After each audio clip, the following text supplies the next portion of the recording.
This video shows you how to make a worm composting bin from wood. This bin is ideal for a household that has space for a 24 by 48 inch bin outdoors or in a cool indoor space such as a garage.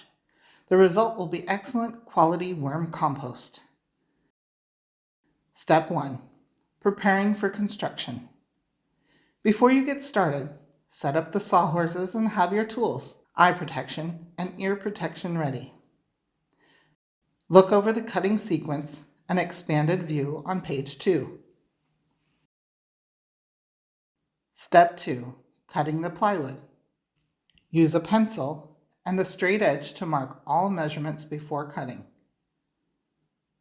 Place the plywood on the sawhorses so that they will remain stable while you are cutting.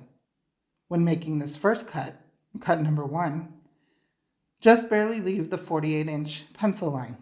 Your local hardware store may be able to pre-cut this first cut for you. Cut the sheet of plywood in half. Take the full 48 by 48 inch piece and divide it into 3 equal pieces for cuts number 2 and number 3. This time, split the pencil line with the cut, otherwise the pieces will end up being too small because the saw blade takes 1/8 inch every time a cut is made. Split the pencil line again. Take one of the 3 48-inch by 16-inch pieces that you just created and cut it in half for cut number 4. These 4 pieces will become the front side, back side, and 2 ends. Cut the other half of the sheet as shown in cut number 5 on the drawing. The 23-inch piece will be part of the bottom. This remaining piece will be part of the lid. Step 3. Constructing the bottom. Cut one of the 2x2s in half to create 2 48-inch sections.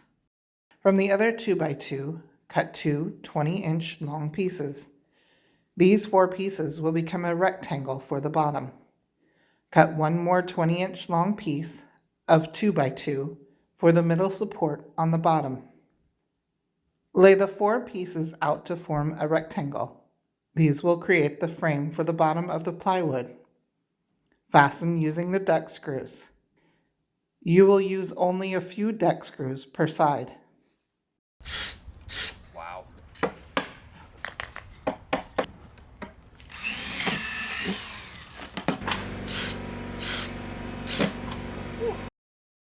Then attach the center support.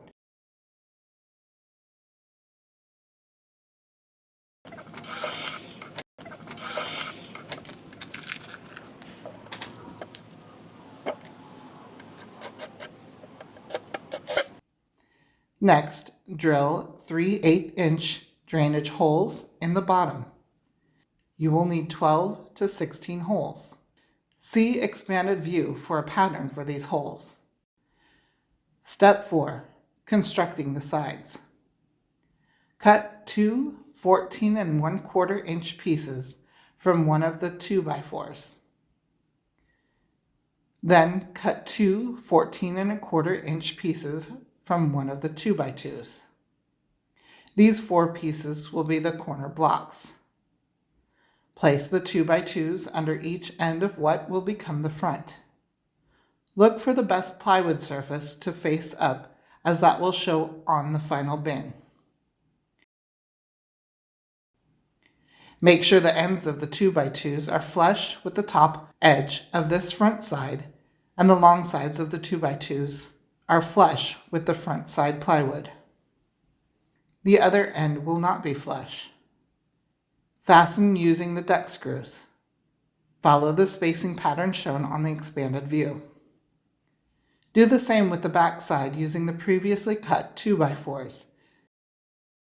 This side will be the back of the bin.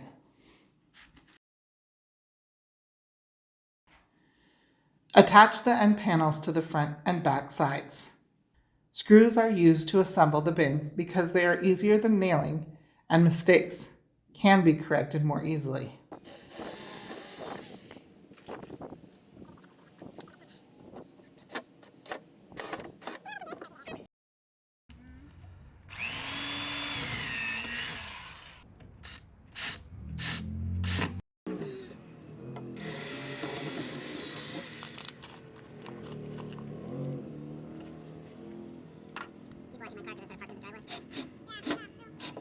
Turn the completed unit so the bottom end is facing up.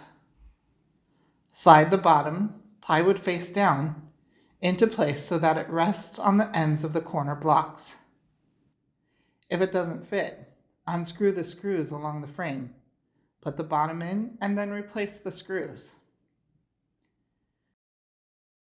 The bottom 2x2 framing will extend beyond the bottom edge of the box. This is done to keep the plywood edges from direct contact with the ground. Fasten the sides and ends to the bottom using the screw pattern from the expanded view.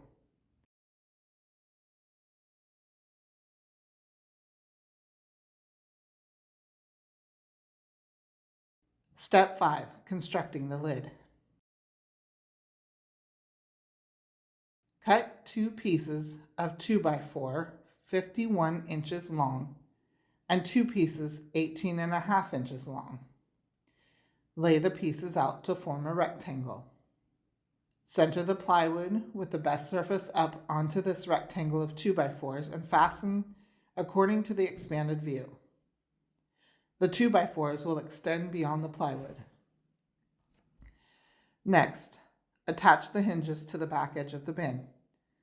Center them on the 2x4 corner blocks. Once this is done, place the lid on the bin. Center it from side to side and attach the hinges to the back edge of the top. Then, drill a 3/8 inch hole in one end 4 inches from the front edge of the bin and down 3 inches from the top edge of the bin. Mark the lid directly above this hole and drill 3/8 inch hole through just the 2x4 edge of the top. Knot one end of the polypropylene rope. Thread it through the hole in the bin, leaving the knot on the inside of the bin. Then thread the rope up through the hole in the rim of the lid.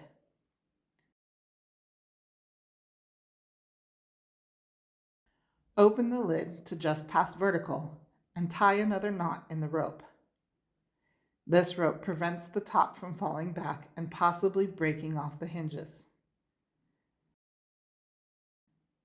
This completes the building of the worm bin.